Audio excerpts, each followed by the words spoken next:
You see, right now, we're living in a world obsessed with attention, likes, followers, views, chasing approval from strangers online, following the latest trends that disappear in 24 hours. But here's the truth. Long after the likes fade, long after the algorithm moves on, your life will still be speaking.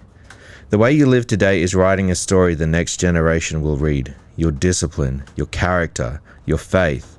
The Bible says a good man leaves an inheritance for his children's children, and that inheritance isn't just money, it's the values you live by, the example you set, the man you choose to be when nobody is watching, because every man is building something.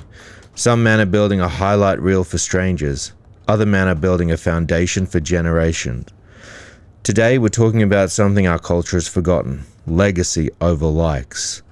Let's get to work.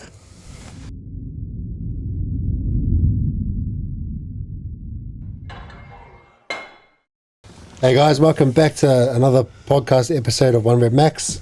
This is episode 3, and we're doing it on a Saturday morning, which is amazing. So we're fully caffeinated, unlike last time. We're a bit like we normally record on a Thursday night, and Al and I's lives are really busy. So we come into the podcast studio a bit overdone, and I think the last episode we were super tired, but we made some good content. And I think making content when you're tired is all good. Yeah, and if you're just joining us on this episode, make sure you go back and listen to the previous episode, because it was all about discipline and just what you can do in your day-to-day life to just step it up a notch.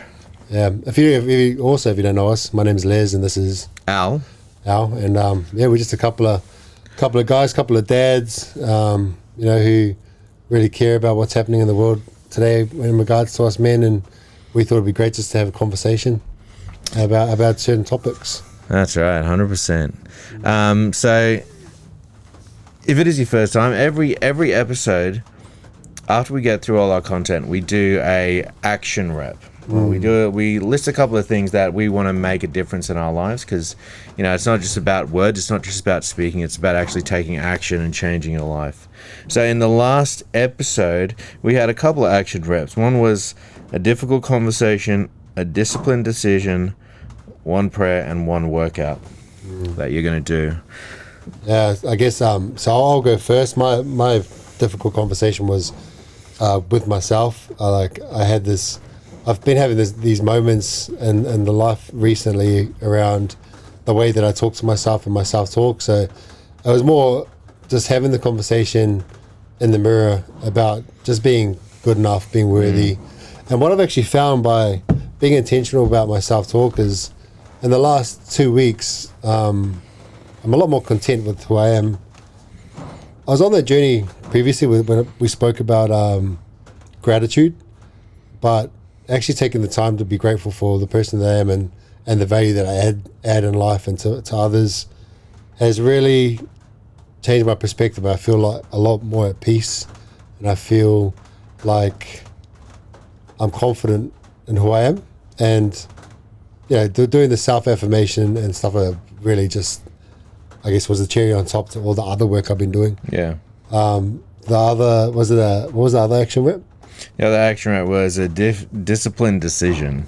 Disciplined decision. So my son had come to me about not eating sugar for 5 days, and I think he lasted 2, I lasted 3, but it wasn't like we didn't go and eat a bunch of junk food. We kind of did the sugar that we were intaking was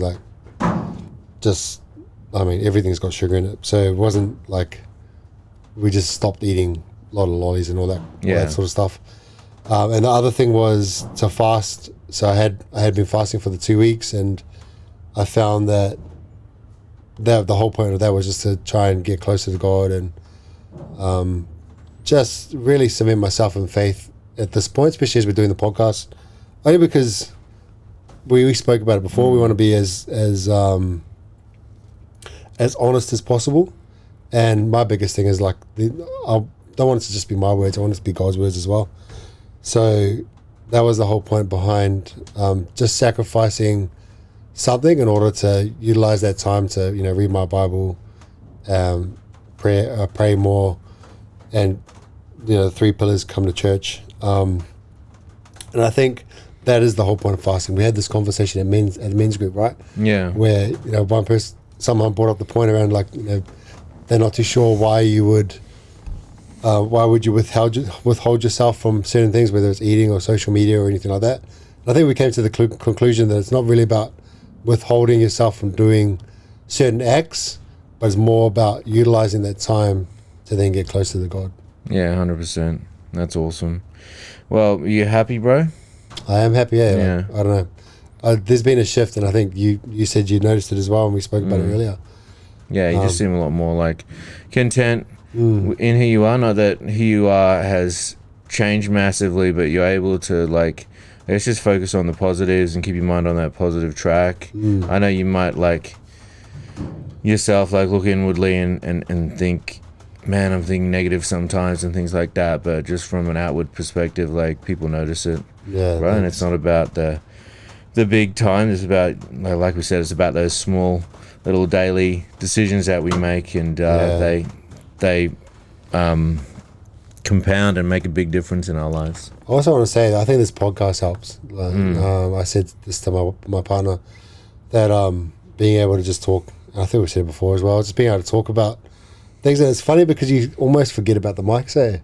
Yeah. Until it comes time to edit, you're like, oh, I said that. Yeah. But I think we put out whatever we say anyway. But yeah, 100%. being able to utilize this time to talk about real issues, which is great. And How did you go? one workout you said you were going to do? Oh yes. So I've been doing our workout program that you created for 1 Rep Max. Free. Yeah, like get it on. Where do you download it? Instagram. Instagram, We had a link yeah. on our bio on Instagram. Yeah. So I'm not someone that would do that many reps. I think my first session, it did say bodyweight squats, but I came in with a bit of an ego. I'm like, I can do more. Yeah, you did 150 kilo squats, didn't you, bro? No, I saw you do that. It was I was like, what, 120. bro? It was only 120, but it was 3 sets of 15, 15 to 20. Yeah. Oh, man, and after When that... you saw bodyweight squats, you just thought, I got to put my body weight on a bar and squat that. my body weight's more than that, but when I saw bodyweight squats, I was like, oh, no, this is too easy. Yeah. This is too easy. I'm not going to go out there and do so I did the 15 to 20 reps then, and oh, man, it killed me. It killed my legs. Like I was struggling to walk for a couple of days. Yeah. But I kept consistent with it, and what I found is the hypertrophy phase of that program that you've got, what's kind of like the beginner hypertrophy phase, has been real helpful for me to just come into the gym and just do the workout and pump out the reps instead of trying to, like, normally I'd come in, I've always got an idea on how to train. Because of my background, I'd normally train by feel, but this time it was actually really refreshing just to come in and put a real workout in and just get after it and just look at the spreadsheet that you created, because I think you did a really good job. Thanks, bro. Yeah. And it is like, it's aimed at beginners, and it's also aimed at people who know what they're doing, can adjust it as per they like you saw body weight squats and you decided to put a bit of weight on it, although your little bit of weight was probably most people's 1 Rep Max. That's all right. But yeah, I mean, that's exactly what it's designed for. I mean, I was thinking avatar that I created it for was like someone who's probably never been to the gym, and they start out with some body weight squats and move up from there. But yeah, you used it exactly the right way, and it's good to hear that you've been enjoying it, bro. Yeah, I like the aspect that it's a full body workout as well. That's something I've been doing for a while, and that's been really good, man. So yeah, awesome. Yeah, kudos to you, bro. That was good. Thanks, bro. Thanks, I appreciate it. All right, yeah. So my action rep was the difficult conversation I had was talking to people that I don't know, particularly being a part of church.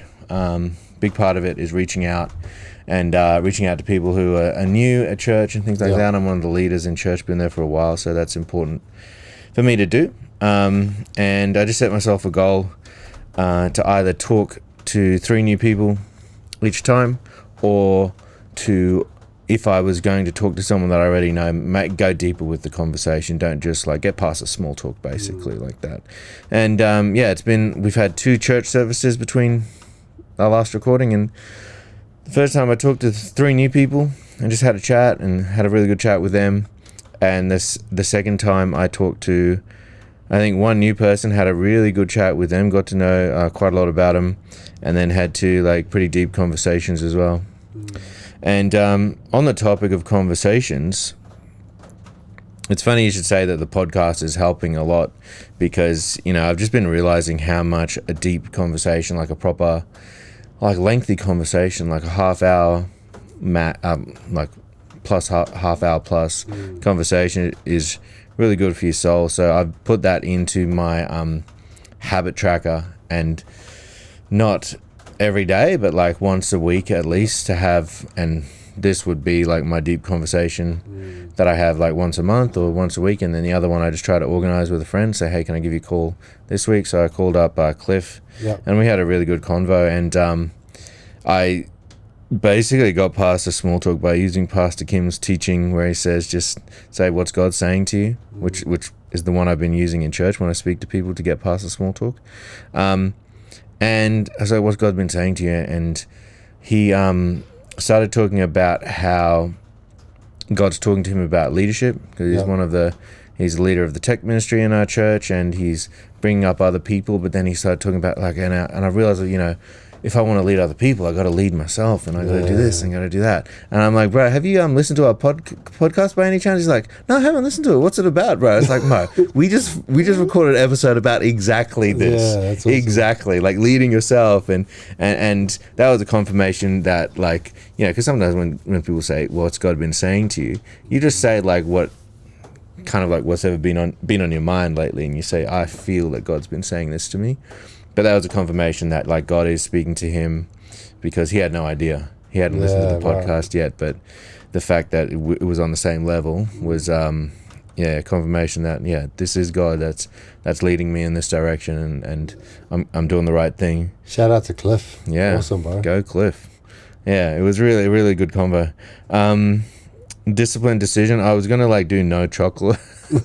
I did do no chocolates eventually. I actually took me a couple of days to get into it, but I disappointed myself with this one, because I cut out like eating the chocolates, but I just replaced it with something else. What was this something else? Hey? What was the something else? Biscuits. Man. Yeah, that works, man. That works. Yeah. See, it just proves it. Like, we're obviously not perfect. We're working on ourselves as we're trying to discuss working on yourself. Yeah, exactly. Yeah. So I replaced them with something else, but I actually I started adding to my own personal like habit tracker as well.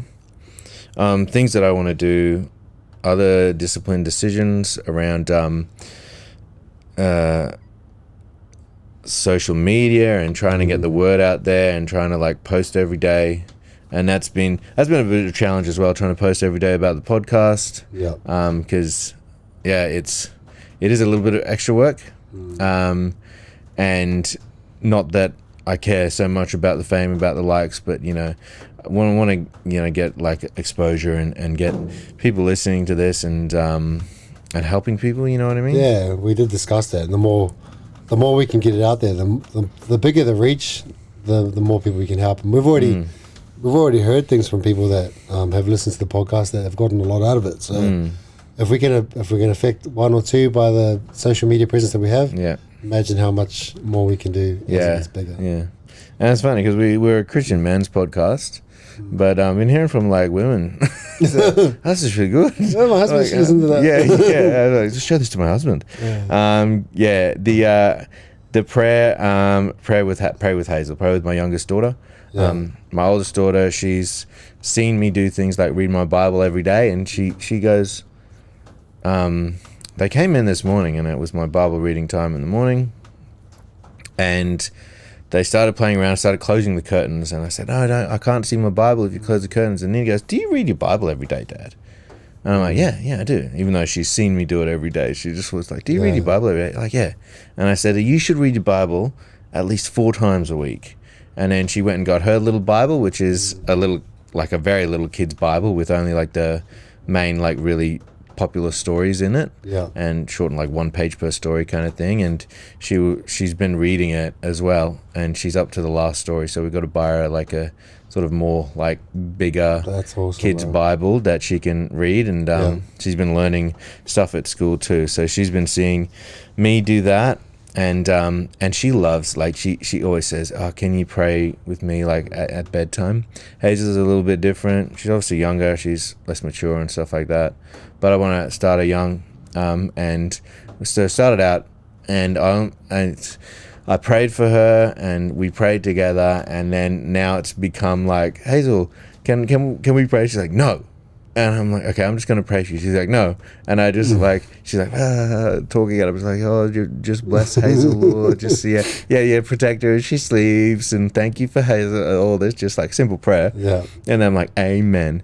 And she just looked at me like, and I'm like, Hazel, say amen. She's like, no. And I'm just like, okay. Gotta love kids. Yeah. So that's, one of the disciplined prayers. I mean, just pray for her. And so she, even if she doesn't want to, and she's just, she's a defiant one sometimes. If she doesn't want to do something, she's quite stubborn. Wonder where she gets from. Wonder where she gets that from. Oh, man. You Obviously know we who she know. gets Yeah, it from. we know. You know. Not me.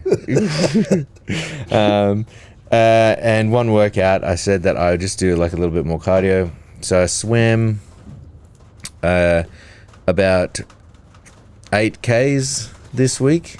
And I'd sink 8Ks. Hey? I'd sink 8Ks. Yeah, well, bro, you gotta get the floaties on, bro. Around your arms. They'll fit, bro.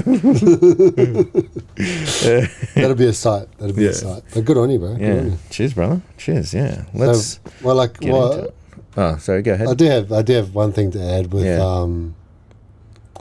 like the reading of the Bible. Etier actually came up to me and he's like, "Oh, Dad, I've started reading the Book of John." Yeah. He finished that and he's like, "Oh, what do I read next?" I said, "How about you start with like Mark?" And then I said, "Well, there's Mark, Matthew, Luke, and John." And he's like, "Oh, I'll read Matthew." I was like, "Okay, you do you, man."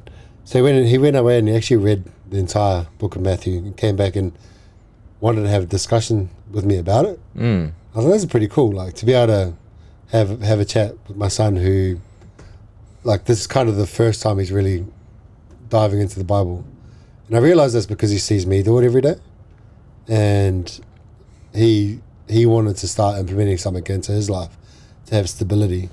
And just being able to have that conversation Yeah. around a few of the points in the Bible, and in his like questioning a few things. And I don't know everything, but I'm also like, well, how about we go back and have a look at this and see what that says, or let's shelf that question for when we're at church and we can ask like Pastor Kim, or you can ask someone at your youth church on Friday. But I was really happy to see that he was using that just like me as a foundation. You know, I can see the change in him slowly. Yeah. I just encourage him just to, you know, like you said, you know, at least 4 days, but like, try and do 7 days. It's an easy task, 15 minutes a day, and see what happens. And he goes, does it change your life? And I said, well, it's changed mine, but I started with the point of trying to understand the Bible. That was my whole point. But when I was trying to figure out and understand the Bible, I found I had more questions, but those questions led to more growth. Yeah. And I can see that happening in him, which is fantastic. And I think if we can do that for our kids, and we set the example, we set the culture in our house, like we've spoken before, man, like who knows that our ceiling will be their floor. Yeah. You know, they will surpass us, 100%. and you know, they'll be giants on top of giants. Yes. So yeah, I'm happy, and I'm happy to hear that you're doing that as well. So That's awesome, bro. that's good, man. Well, that leads really well into our main topic today, which is legacy over likes. So you came up with this topic, all right? You sent it to me and said, how about we do this? Yeah. Legacy over likes. So what was your whole thinking behind that?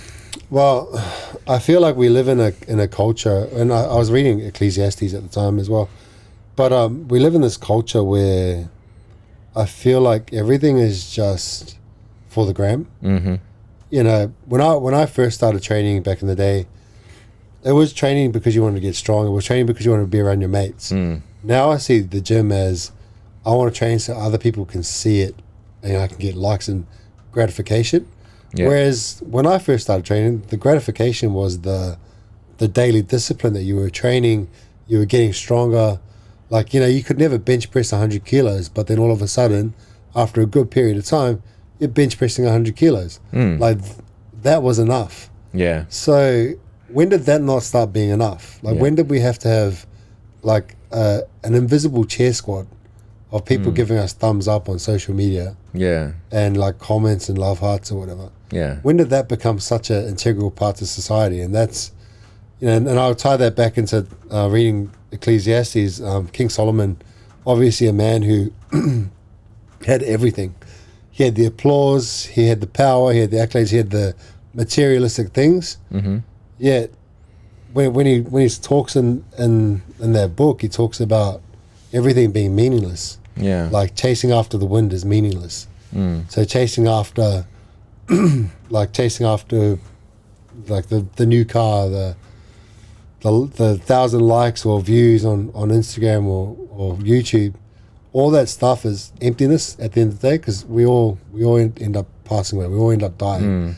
But for those that believe in God, obviously there's a higher purpose and there's a higher meaning behind life. And he talks about, really, to put it in layman's term, like I'm not being exactly the exact words, but the feel of the entire book is like putting God first. Like everything else but God is meaningless. And I really like that, and that's what sort of spurred on this thought process around. Like, he's absolutely right. If you take away everything in life, you take away all the likes, take away all the money, all the cars, man, all you're left is like with you and God. So I'd rather have God on my side than a million people that I don't know on social media. Yeah. As you were saying that, I was just thinking, like, because you said, like, oh, you can bench press 100 kilos. The gratification that comes from that is not the fact that you can bench press 100 kilos. It's the fact that you've achieved something that you set out to do, and that gratification is internal. Like, no, you can't really describe to someone, you can't really give that feeling to someone else, right? They only come by setting their own goals and achieving that, and I think that's what our society has lost. Like, lots of people, they only do something so that they get recognition from other people, or they will only do certain things if they get like an external reward. But what we really need to get back to is that internal reward, the fact that that you've done something for the good of doing something. And it's those things that we keep on saying, like who you are and what you do and what you say when nobody's watching, like in the dark places. Are you the same in those places as you are in other places? Or are you just doing it, or are you just one person on camera and then a completely different person somewhere else? Yeah. And like, just to touch on this point, I think why it resonates with me is because I was that person. Yeah. When I was competing in strongman, I mean, I loved lifting heavy things, and I would get that sense of accomplishment every time I did. Like, I remember, just a quick story, and I don't know, this is powerful to me, it was during COVID time, so all the gyms were shut down. And I was fortunate enough to be able to train at a gym that was sponsoring me, and me and Dee, my partner, were on the way to the gym, and I got a call from my auntie saying that my grandfather died. And my grandfather was my dad. We'll get into like how he impacted my life later on, but sorry. So I got the call that he'd passed and whatnot, and I had two choices. I either go home and cry about it, or I go to the gym and do something that I had spoken to him about wanting to do 2 weeks prior. I wanted to hit 170 kilo log shoulder press, so the big strongman log, and press it overhead. And that was one of my goals for upcoming comp. And I remember speaking to him about it. I said, like, I wanna hit this 170. I've been working so hard towards it. And he's told me, look, if you put your mind to it, and you're consistent, you put in that effort, and you give it everything you have, I have no doubt you'll be able to accomplish it. So that was in the back of my head. So, you know, instead of going home, I went to the gym and got after it. He used to write songs. So he wrote a lot of songs. He wrote this one song in particular for my grandmother, his wife, when she passed. He's an old Cook Island man, so it's all Cook Island songs. And I just had that had his voice in my head while I was getting prepared to do this weight. And one of the lines is, "O e te aroa, e te ngangaro ka vai rai." So that means you'll always be in our hearts. So as soon as that came on, that was my trigger to go, and I just went and I lifted it, and it felt like God was just threw it up for me, you know. And it was an incredible experience. And you know, I dropped the weight, I cried about it, like I had this emotion, all this emotion come over me, and I just had this massive breakdown because, like, obviously I was dealing with the grief. Yeah. But you know what I did next? What? I went home and posted it. Yeah. You know why? Because I was like, that was such a cool lift. I wonder how many people are going to like it. Yeah. And that kind of, looking back, that experience was amazing to be able to push through that. Yeah. But then looking back at it now, it's like, my first instinct was, I wonder how many people are going to watch this video. Yeah. And that like, looking back now, it's like, oh, that's a really rough way to think about it. Like, that was so self-centered.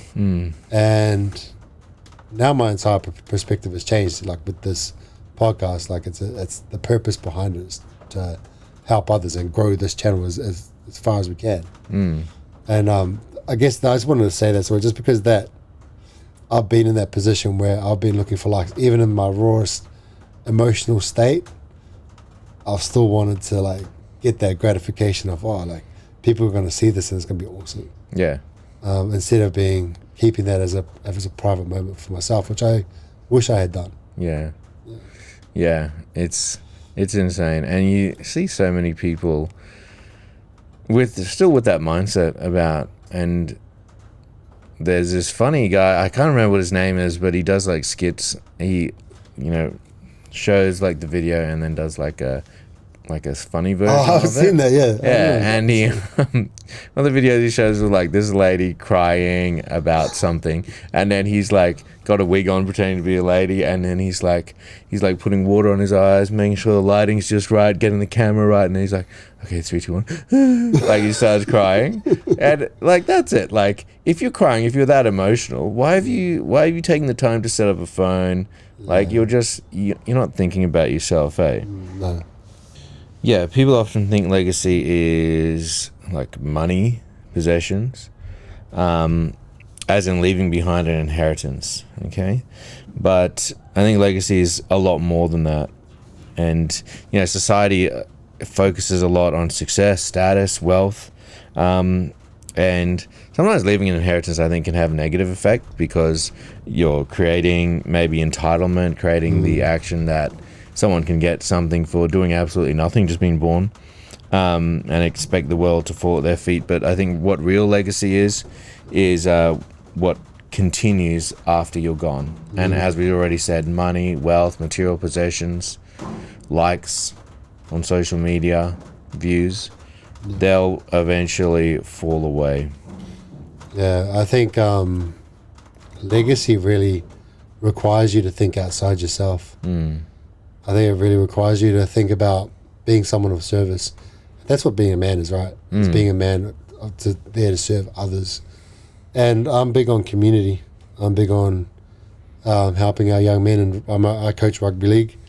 And I don't coach rugby league because I want to make NRL stars. Although, like, I mean, my son wants to be an NRL star. Isaiah, he's working hard towards that. He's still young, but that's his goal and his vision. So I'm there to help him do that.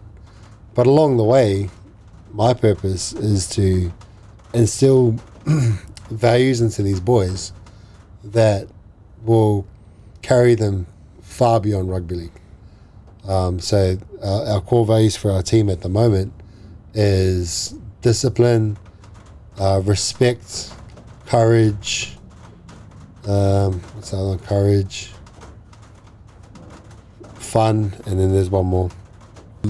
But the reason why I really focus on those values is because I want them to understand that not only do these carry over into rugby league, but if you really apply them, if you apply the value of courage, it allows you to do things that you might not necessarily believe you can. And also, if you look at respect, like obviously we've got to be able to respect others, and also respect ourselves first.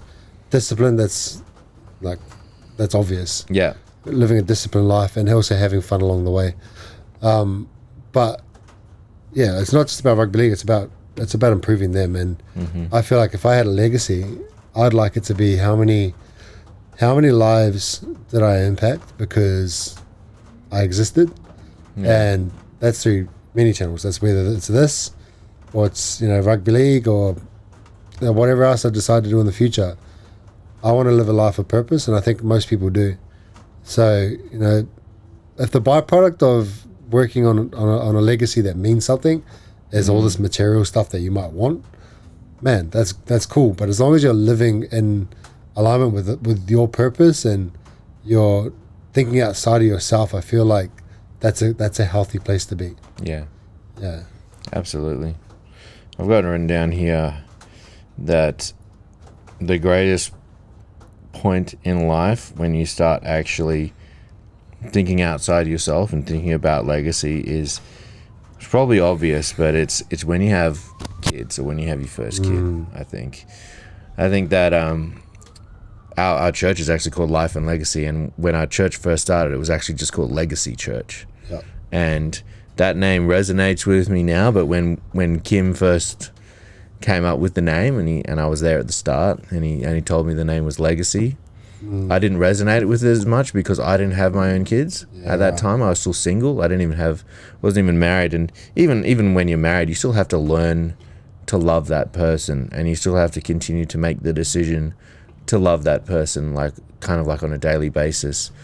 But when you have your kid, it's like the first time ever that you love something more than you love, like I think, love something more than you love yourself. And it's instant. And that's when you really start to think about legacy, because you start to think about what world are we going to leave behind, and what values and what lessons am I going to leave behind for my kids to have and to change the world around them long after I'm gone. Yeah, you're absolutely right, bro. Like kid, and I always maintain this. My first identity changed my life completely. Like I wouldn't say I was a bad person, or I did dumb things, but as soon as I had him, I'm like, I can't keep living for the weekend. Yeah. I can't keep living to, go out, whatever. I've got someone that's relying on me. I got someone that's so dependent on me that, I need to do the best I can. And even with my youngest son now, Takara, he's only 1 year old. I'm going through that again, where it's like, not like I believe I'm a great dad, but now it's like I need to step it up again. Yeah.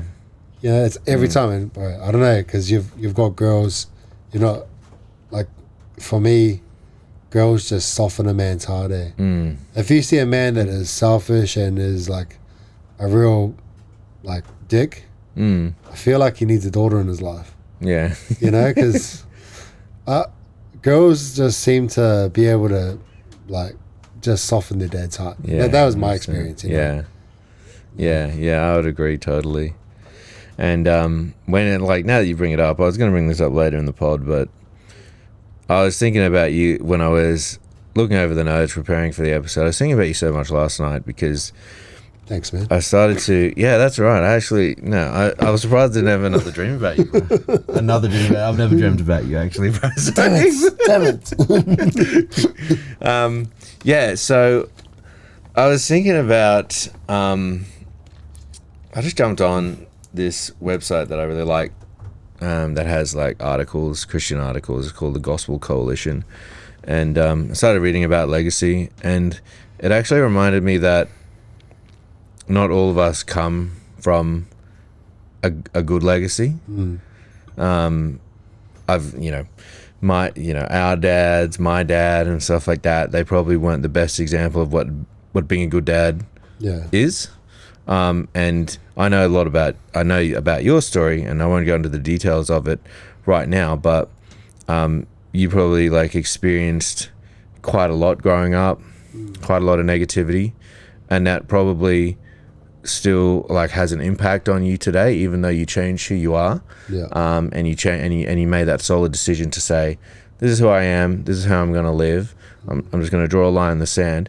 It's like you started like a new family, like a new bloodline kind of thing. Whereas if you didn't make that decision, you'd pass those same things on to your kids. All right. Wow. So you've like drawn that line, and you've said, I'm not going to let, even though I'm changed who I am, these things still impact me, but I'm not going to let them impact my kids. And that's your legacy. Yeah. It's I speak about this a lot with my kid's mum. So my kid's mum and my current partner D. We talk about, we've all had complicated backgrounds. I think most people have had some sort of complicated backgrounds. But we always talk about being like the chain breakers, like breaking those chains of like I have struggled really badly in the past with self-worth and all that, and rejection and all that sort of stuff, and that all stems from things that happened when in my early stages of life. Fortunately, I managed to sort of grow up in a really good family, but that only happened because of some of the things that happened in my early years. They were probably the foundation of the person that I was to become. And that was a man that struggled with self-worth, self-loathing, really bad self-talk. The type of man that didn't treat others the best that they could. And that all just stemmed from not feeling good enough because I was rejected. You know, and I decided that, and I probably somewhat overcompensate with my kids, because my every waking moment is, how can I do better for my kids? How can I give them better opportunities? How can I treat D better? Everything stems around like, what can I do to be better for my kids? And then the whole purpose behind that is to hopefully, like I said, utilize my ceiling as their floor, so that they become giants upon giants. As you know, they look down at their bloodline, and generations to come will look and be like, oh, like my great granddad was the change for this entire bloodline. Yeah. And I want my name to mean something, and it meant something with my grandfather. It's Tia Daniel. Like he was a giant of a man. Like he was, as far as what a man should be, in my opinion, that was him. And so I had the privilege to, although I had a messed up beginning of my life, I had the privilege to look at him and be like, that's the type of man I want to be. But he set the foundation for me to be even better. And so that is my purpose now for my kids. Is that's even why I do this podcast, is I want them to see that like their dad is trying to make a difference in whatever capacity. And they're going to look at that and be like, well, my boys are going to be, I want to be like my dad but better. And my girls are going to be like, well, I'm not going to settle for a man that's anything less than the values that my dad has, because I want them to be in solid relationships with men that actually treat them like women, with grace, with, you know, manners, you know, and be grateful for them. And that only comes by the way I treat their mums, and also the way I am as a person. I think that's the standard, and that is a legacy. Yeah. And I can see it in you as well. Like even in church, the way you conduct yourself, the way you and Katie, like your guys' relationship is something to emulate. The way you guys treat your kids, like I feel like you guys are a good example of what a family unit should be. And I think that comes down, you've spoken to it about it before, is also you set the culture in your family, and that's real evident. So like I think we both have our hearts in the right place, and it's just about our daily actions. Yeah, absolutely. Yeah, that's so good, bro. Do you want to talk? Did you have anything to add to that? Nah, I'll maybe say something a bit later on, but I think we should probably let's move on to point 2. Yeah. Well, did you want to actually round off the key ideas of what a legacy is? just a few things. Like we talk about values, right? Yeah. Work ethic is one. Yeah, work ethic, discipline, faith, integrity, how you treat people. So, for me, legacy is not just about leaving behind material possessions. It's about instilling values in the next generation, leaving behind things that are going to carry on till basically long after you're gone. For me, it's just the ultimate in delayed gratification, because you got to come to terms with what am I going to leave behind, and what seeds am I going to plant that I'm not going to be able to see the fruit of. Like Moses, when he freed the people from Egypt, and because of like the sinfulness of the Israelites, God led them like around the desert. He died. He got told about this promised land. He didn't even see it. Yeah. He died. Like, you know what I mean? But he created a legacy within those people. So true. Yeah. And what can we actually do that carries people forward, that makes a change to the world, that inspires them to see who they are and how they can make a change to the world as well? Practically, like, I think the best thing you can do for people is introduce them to Jesus and to the love of God. Yep. And teach them to love God, as Christ said, make disciples of all nations. Faith, faithfulness, joy, peace, the fruits of the Spirit that reflect Jesus' character. Grace, leaving a legacy of grace. And we just talked about this, breaking the cycle and letting your kids show that you have overcome, so that they have a better life. Yep. Understanding you don't need to be a result of your parents' shortcomings. My dad was fine, like really, really nice guy, nice man, chilled, relaxed. One thing he wasn't was a presence in my life, even though it wasn't ever kind of like bad. It's just his model of parenting was that provision.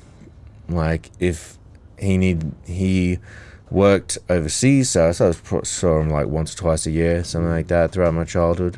He worked overseas to earn. He earned quite a bit of money that paid us through school, paid us through really good private schooling, education, and stuff like that. But that was his model of parenting, which he got from his upbringing, which was like a village-style parenting, where all the men would go off and work and send money back to the village, and that would be used to send the young boys off to their education. And they just used to live with other family members around, like, because they were in the village, they had to travel to the town and go live in the town. So that was his model of parenting.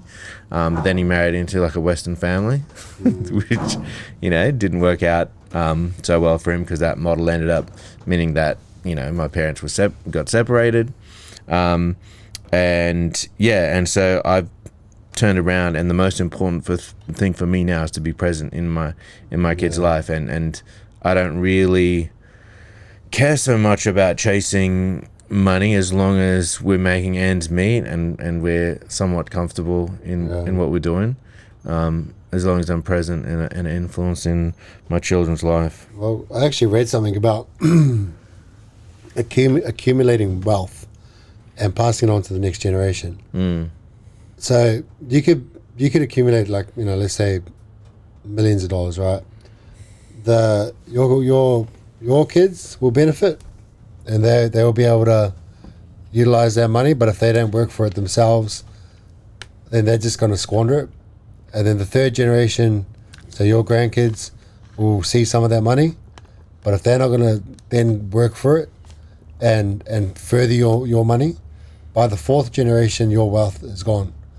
So if you're just providing the money without the values associated with it, work ethic, like how you treat people, all that stuff, if it's purely just money, it's not going to last. Yeah.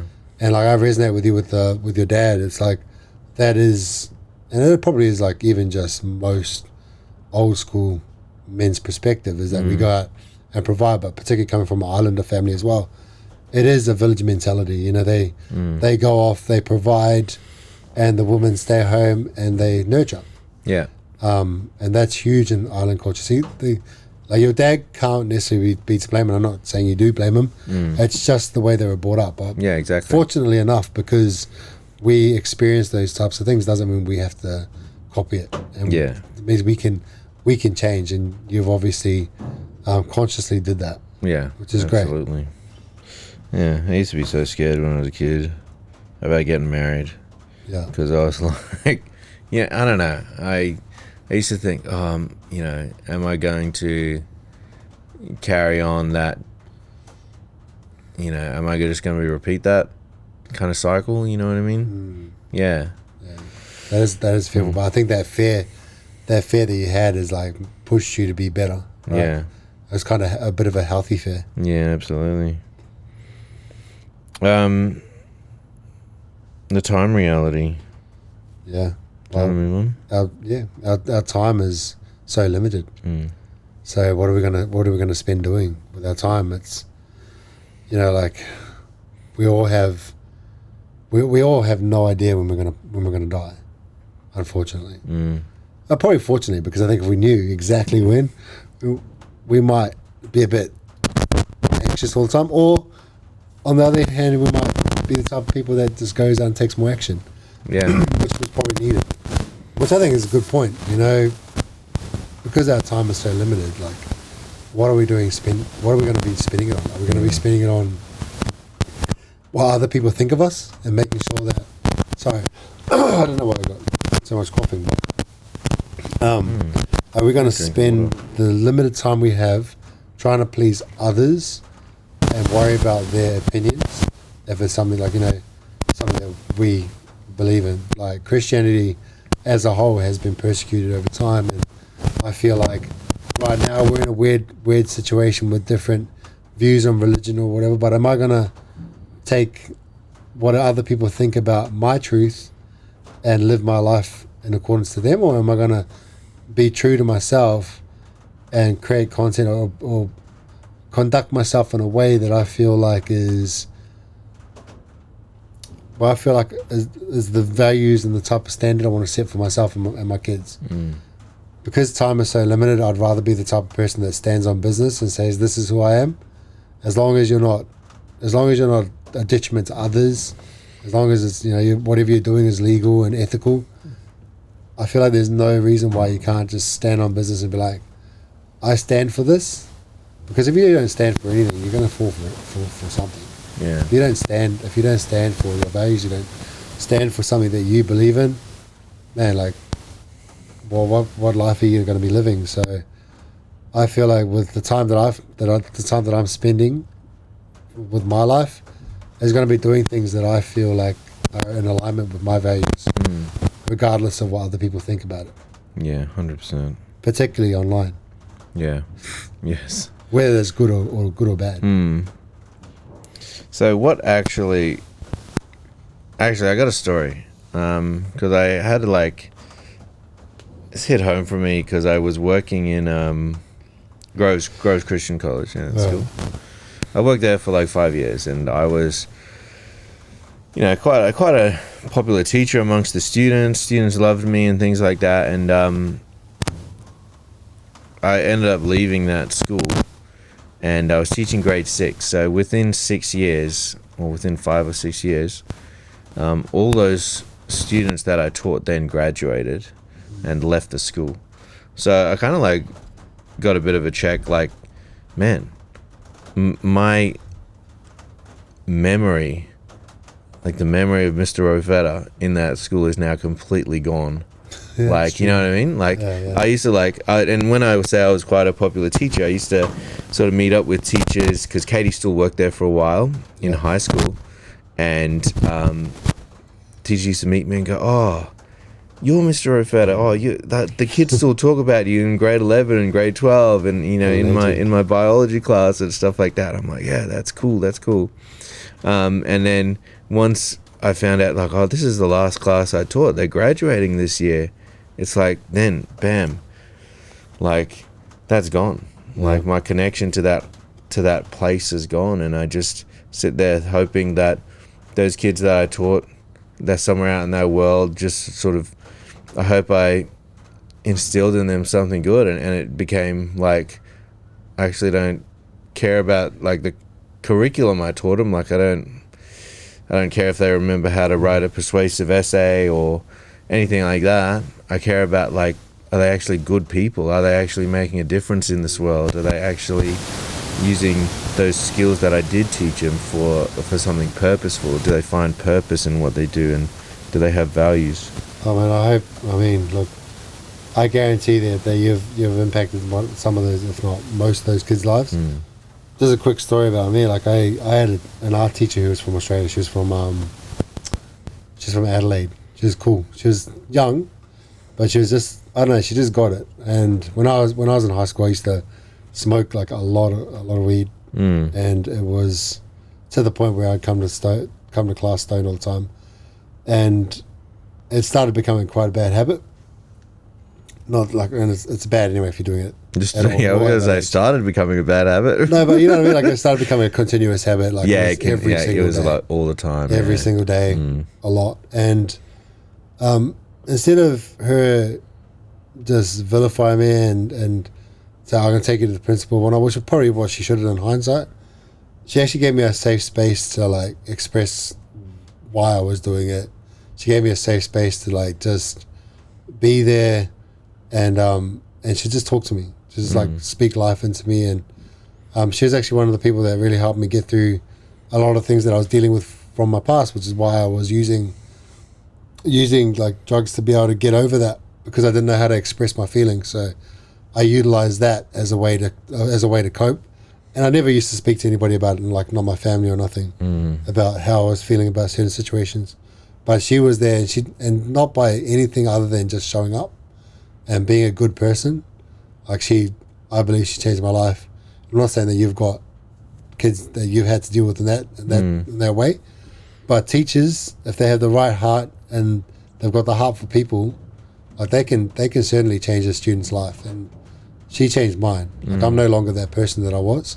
I recognize that is such a, man, that's a crazy thing to be doing at that age, like at all, but especially the rate that I was doing it. But it just took one person to speak life into me, give me a safe space to express how I was feeling, and just to change everything. So my hope for you though is that we have someone eventually from your old class, like hear our podcast and reach out to you and be like, I still remember what you did for me, Mr. Rafeta. I still remember that line or that time you spent with me as a person rather than just a teacher. Yeah. You know awesome. what I mean? Yeah. Awesome.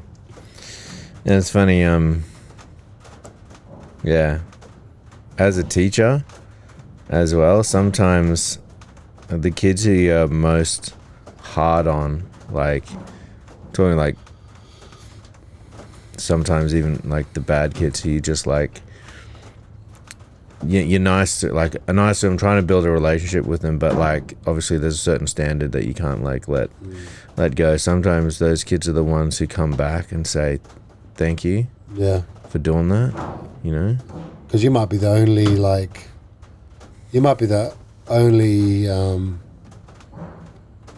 I can't think of the word, but like the only safe and level person in their life that's consistent.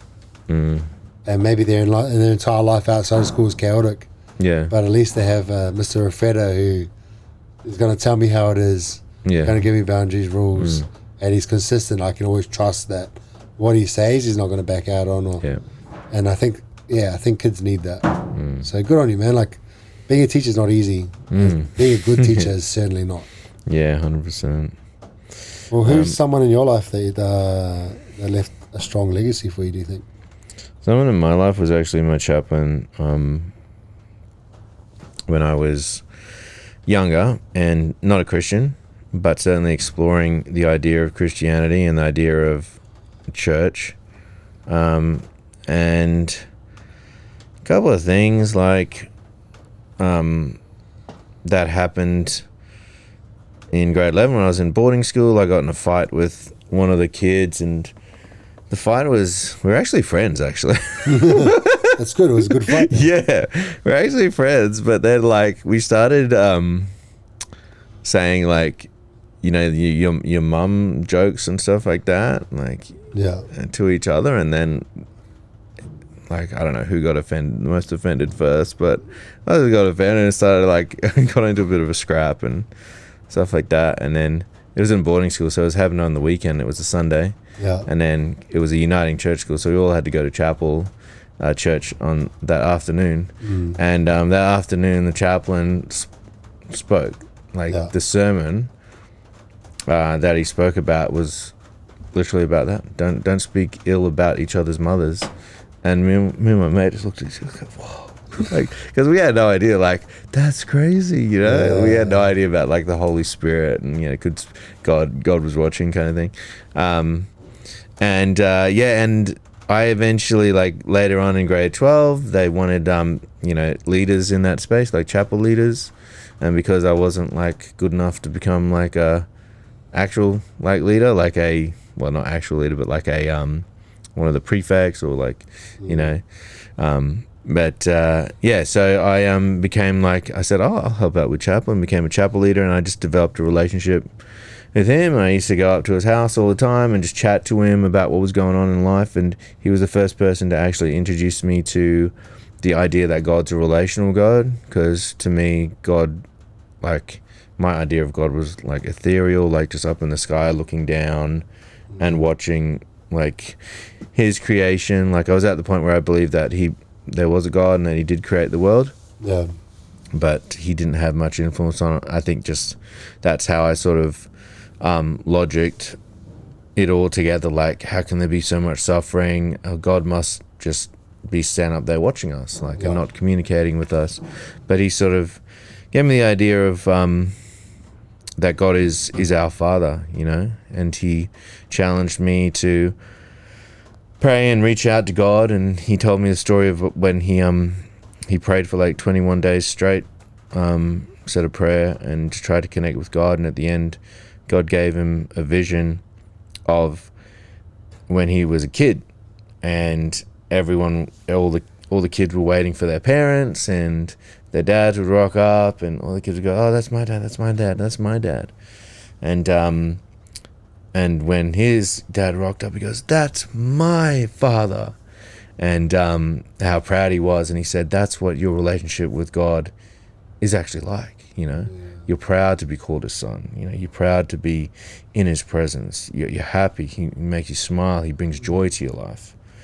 And that was the first lesson that I really learnt about God being a relational God and wanting to speak to us and wanting to reach out to us. And he planted a seed, and I was glad I got to meet up with him years later after I actually became a Christian, because that was when I was like maybe 16 or 17, and I didn't actually properly become a Christian until I was like 22. Yeah. And I was able to sort of, by chance, I went to a church to watch this band, like this Christian band play, and it turned out that he was a member of that church, and I ran into him and I saw him, and I was able to just talk to him and say, "Hey, I'm a Christian now." And he was like, "I thought you were always a Christian." I'm like, no, but now I thought I was, but now I really am. You know what I mean? Yeah. Like, I thought I was a Christian, but I didn't realize that I wasn't really a Christian. Yeah. That's so cool, man. Yeah. It sounds like he like not only impacted you in terms of faith, but it sounds like just he was a solid person in your life at that time. Yeah, absolutely. Yeah, mine was probably like I said about my grandfather. I think he was him and my grandmother were a large reason why I got out of the situation I was in when I was young, away from my mum and that. They wanted me, so I was fortunate enough to grow up with really solid people, and he was the best. He was from an island called Otstagi in the Cook Islands, and he big on fishing, just that village mentality. Taught me a lot, and he was a softly spoken man, but you knew not to mess with him. Yeah. But not because he was going to hit you, because you didn't want to disappoint him. Yeah. That thought of disappointing him was enough. And that's the type of father that I want to be. but just, I don't know what it was. Maybe it was because, well, I have no idea why I didn't want to disappoint this man, but I thought so highly of him, even right till his death. He was just always consistent, always like a real man that would take care of his family, do the work, work ridiculous hours just to provide for us, but also take the time to like go play cricket with me in the batting nets, go bowl to me when I was big in cricket, and then he was there for my rugby league journey. He was there when I was doing like martial arts, and like I was the type of kid that did a lot of sport when I was growing up. And even when I was going through struggles in high school, he knew what I was doing, because he caught me one time. He knew that I was like smoking weed with my friends in the shed or whatever. He caught me one time, and he was just like, that crushed my soul, knowing that he caught me, and I was like, oh my God, what have I done? I've ruined the relationship.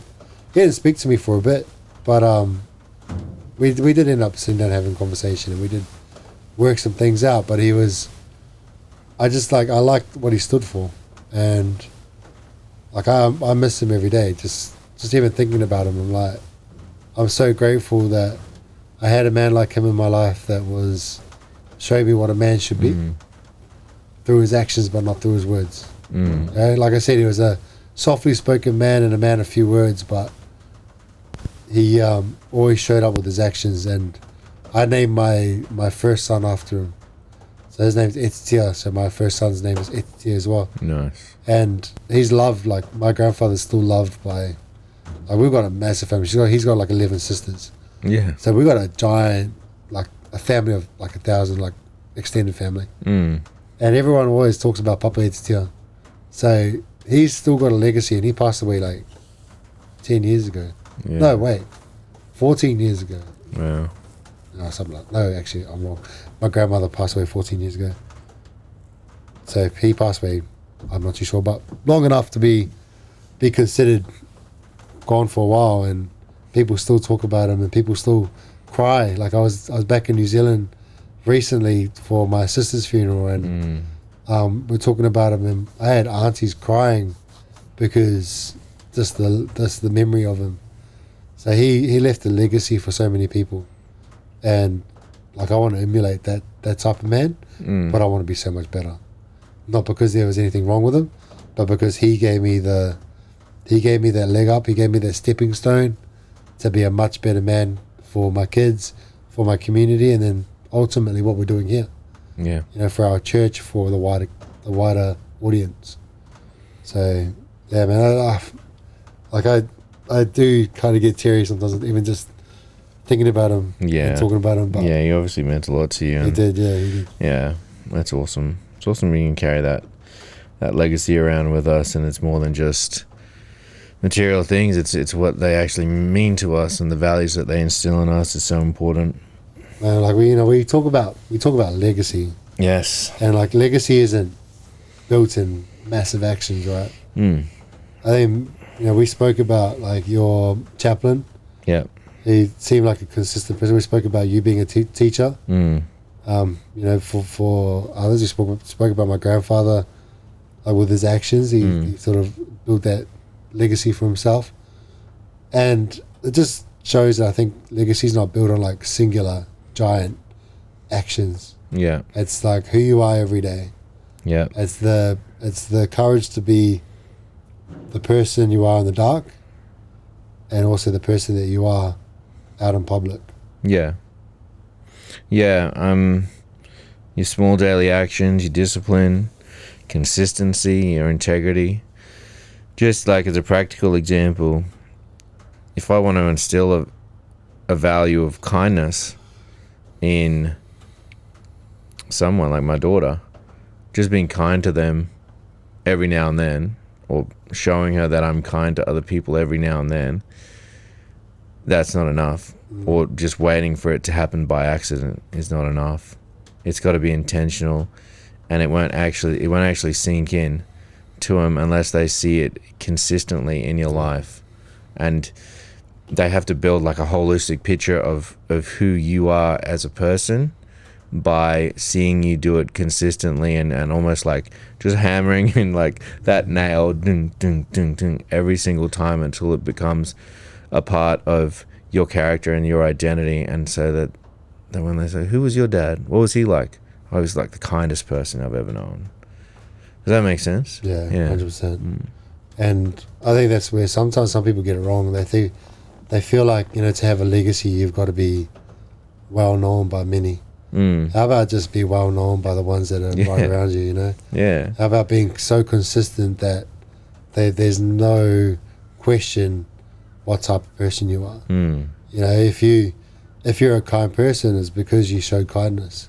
If you're a disciplined person, it's because you were disciplined and you showed that.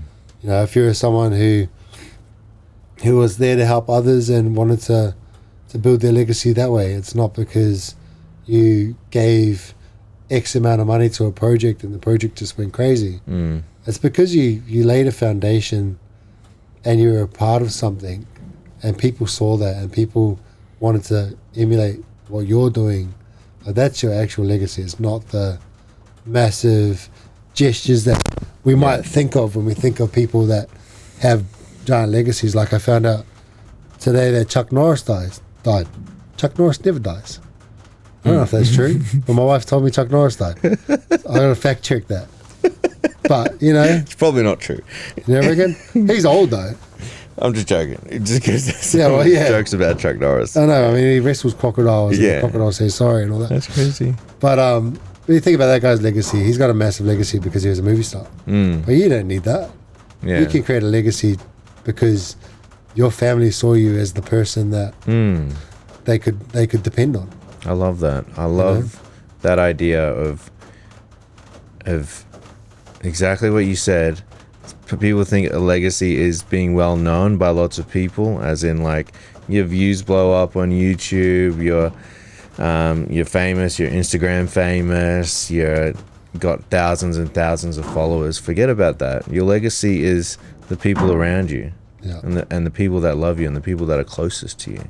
100%. That's such a good point, bro. What are some small things people can start doing today to build a legacy? I think you've got to start with your values and who you are. You can't build a legacy without building a foundation. So your foundation needs to be your values, your principles, what type of person you want to be, and really taking time to figure out what that means to you. Taking time to figure out if, let's say in 10 years' time, what type of person do you want to be? Because we're never going to be the same person year in, year out, but we can be a different person with the same values and forever evolving. So the first step is figuring out who do you want to be. That's where you would start, in my opinion. Yeah. What would the next step be, do you think? I think once you find out who you want to be, you got to decide what your values are, what the things you value are, and practically put them in place and decide, okay, this is the kind of person I want to be. Almost reverse engineer that and say, what does that look like on a day-to-day basis? What type of things does that person do every day to communicate to other people, or even more like communicate to themselves that they are that person, okay, and start doing those things. So if we use like a practical example, let's say you want to be like a man of God. What is something like? Pick out someone. Like if I look at you, you're a man of God. You've been a leader for however many years. Yeah. I look at your habits. Right, if I look at your habits, I'm like, okay, this guy reads the Bible, consistently. He goes to church. He leads in church. He serves, and he prays. So if I want to be someone if I want to be a man of God, maybe I should look at someone like yourself and think, okay, well, these are the 3 things he's doing. Maybe I should take that and put that and practice that in my own life. Yeah, absolutely. So there's chances that the person that you want to become, there's already someone out there that is that person or a version of that person you want to be. Maybe look at what their habits are. If you want to earn a lot of money, find someone that has a lot of money and pick their brains and be like, well, what did you do to get there? And chances are they'll be able to give you a few things that you can do practically from now. Like even when you don't have that spiritual foundation, even when you don't have the money, be the person before you are the person. Yeah. Yeah, 100%. I don't have anything more to add to that. Well, this leads into this. That leads into the next question, like the final question. So, if somebody looked at your life 30 years from now, what would you want them to see? I'd want them to see a disciple of Jesus, someone who loves God, someone who puts others first, someone who's willing to lay down their life for their family, someone who's kind, respectful, disciplined. I just got a story. Yeah, bro. Sure. That was a very, very big compliment from my wife. Oh. I'd like to hear that. She was telling, she was having this conversation with someone else and was like, oh, is that your husband who, they live near us, and she was at their house for, a dinner or whatever. And she's like, is that your husband, do you have, a white dog? She's like, is that your husband I see walking that white dog around all the time?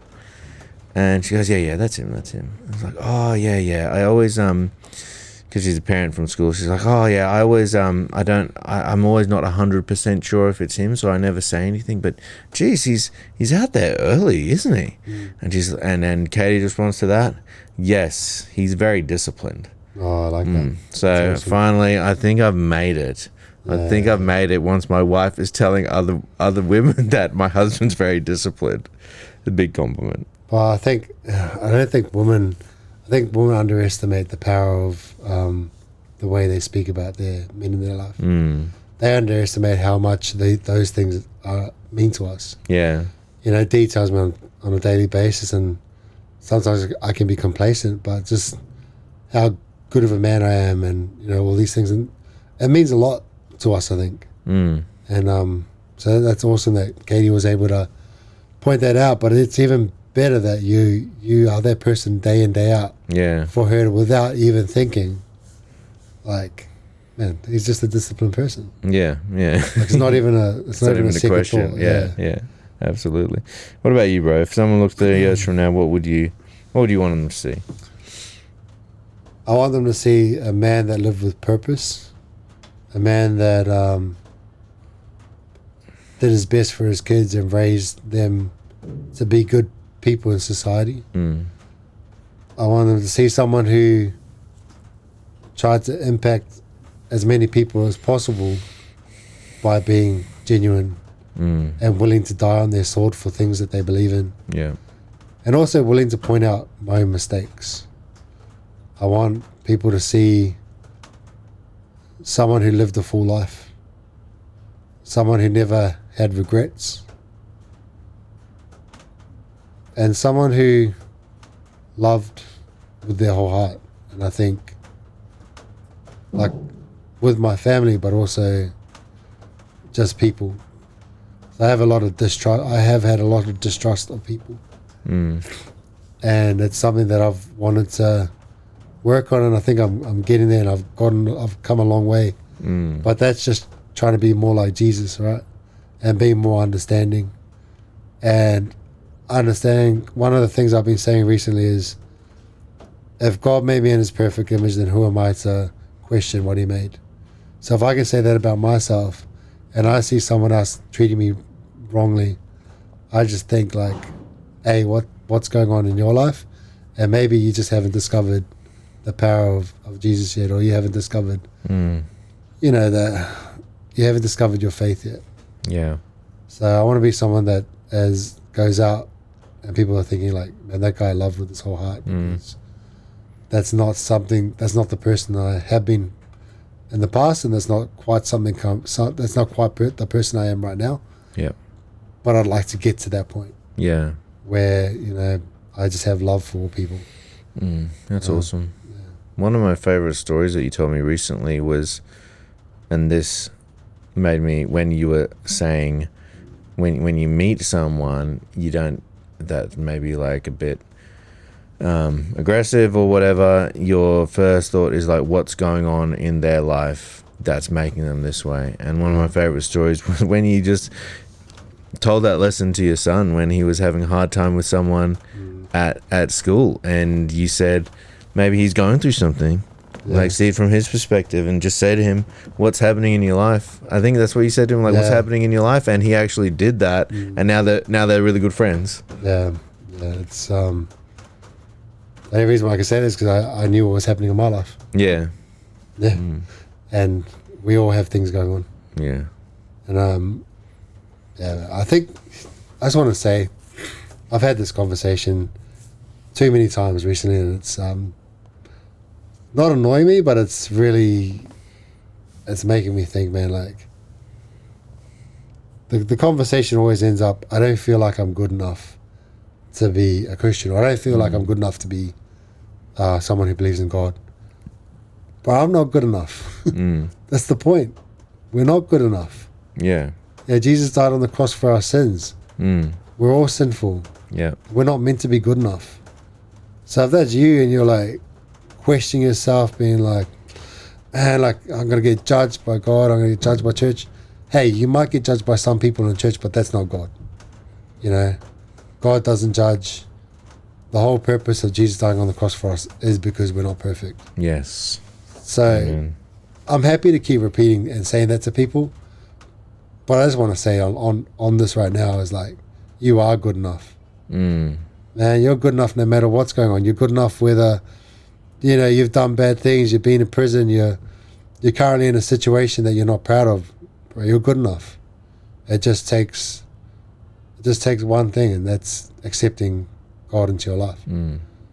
So just don't hesitate.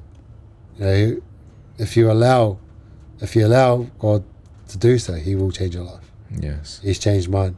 Yeah. He's changed yours. And mine, yeah. And many others. Yes, amen. That's awesome, bro. It's been a very emotional episode, I feel. Not as emotional as the last one. Hey? Not as emotional as the last one. Not as emotional. No, for me, it's probably more emotional. Yeah, right. Must be some heartstrings. Sorry, bro. I didn't mean to. That's right, bro. You know, I'm sensitive, bro. You know. Oh, we're all sensitive. That's something I'm working on, bro. We're a bit more sensitive. Yeah, let's go. All right, I think it's time for our action reps. Yep. What are we going to do? What action reps have we got? Well, create and implement 5 values that you stand for. So I think one for me would be faith, integrity, courage, trust, and love. Yeah. Nice. Those are really cool. Those make mine look bad. Okay, cool. I don't even have faith in that.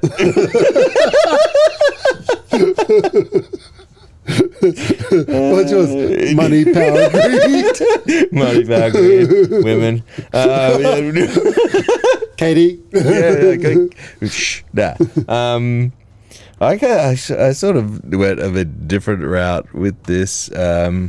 Instead of going super high level, I just thought about my kids, because I thought about legacy and leaving behind values for my daughters, and I thought about what kind of people do I want them to become. I suppose I want them to have faith and stuff like that. That's true, but I want them to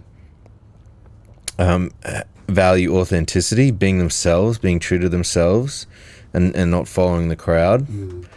I want them to be guarded. I want them to guard their hearts and you know, not just, I guess that's part of not following the crowd, but just knowing where to spend their attention, because what you give your attention to shapes your heart. Humility.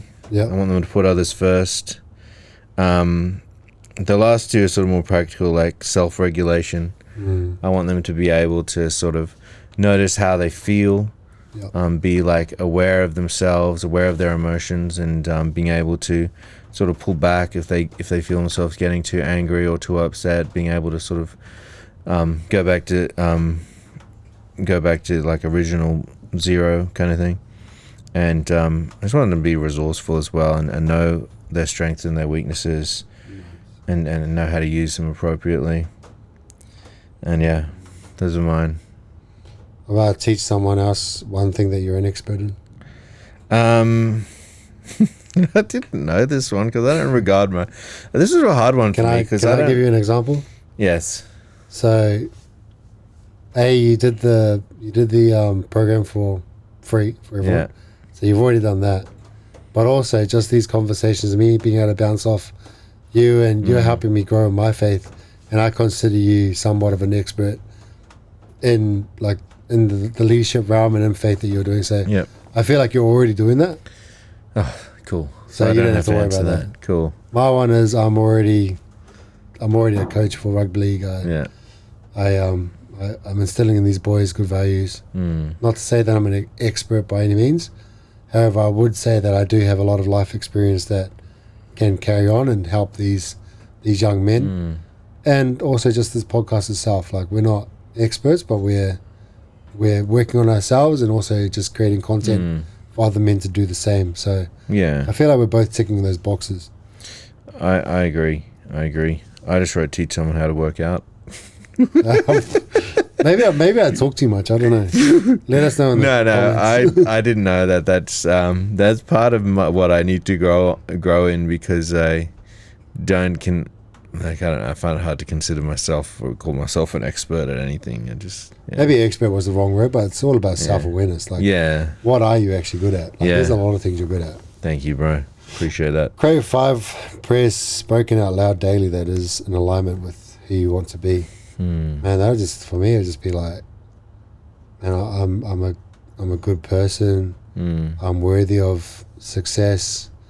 I have value to add. I'm a loving father. I'm a loving partner. And I trust God in all things. It's His will, not mine. Yeah. I would say mine want to be along the same lines. I really want to pray about like what you've been speaking about as well, about seeing, not just seeing the surface of what people are doing, but trying to see deeper than that.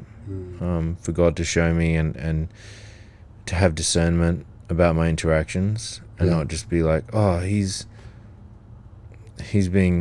angry, or he's just like being an idiot. Like, what are they actually going through?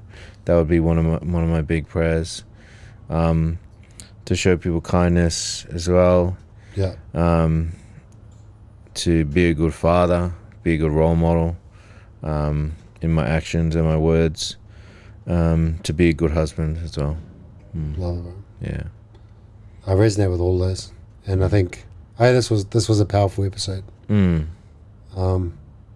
just want, let us know if you feel like maybe our episodes are a bit long. I think it's necessary to cover the content. Yeah. And I don't feel anything. I don't see anything wrong with it. So maybe we just never scrap that. I don't care if you don't like it. I think it's good. Just tell us our episodes are perfect. Yeah.